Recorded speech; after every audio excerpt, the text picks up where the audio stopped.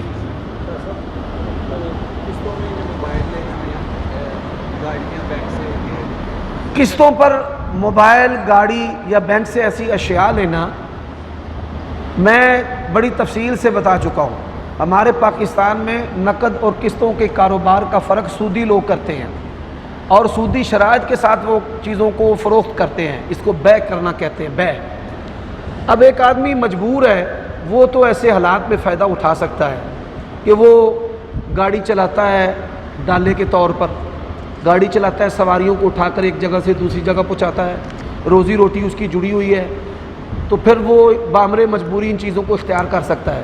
لیکن خواہشات کو اختیار کرنا، LCD لے لینا، موبائل لے لینا، موبائل جو ہے اگر آپ نے فون سننا ہے تو 1000-2000 میں بھی آ جاتا ہے۔ یہ جو بڑے بڑے موبائل ہیں نا، اکثر لوگ خریدتے ہیں گناہوں کے لیے۔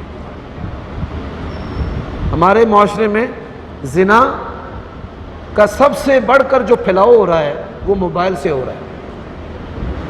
اللہ اس کی مثال دیتے ہیں لوگ کہ ایک بندہ کاروبار کر رہا ہے، ٹھیک ہے، پلاسٹر کا، وہ ایک بیگ مارکیٹ کی قیمت ہے اس کی تقریباً 6000 روپیہ، وہ 1000 دے دیتا ہے کسی کو، جاؤ جا کے کام کر لو۔ اس پر بات ہو چکی ہے، کاروبار میں نقد ادھار اور چیزیں اور صورتیں ہیں، لیکن ہمارے ہاں یہ جو قسطوں پر نعیم الیکٹرانکس ہے یا کوئی الیکٹرانکس ہے، میں نام نہیں لینا چاہتا، یہ الیکٹرانکس کی مختلف جو شاپس ہیں، فریجیں بیچتے ہیں، LCD بیچتے ہیں، موبائل جو ہے نا وہ بیچتے ہیں۔ کیسے؟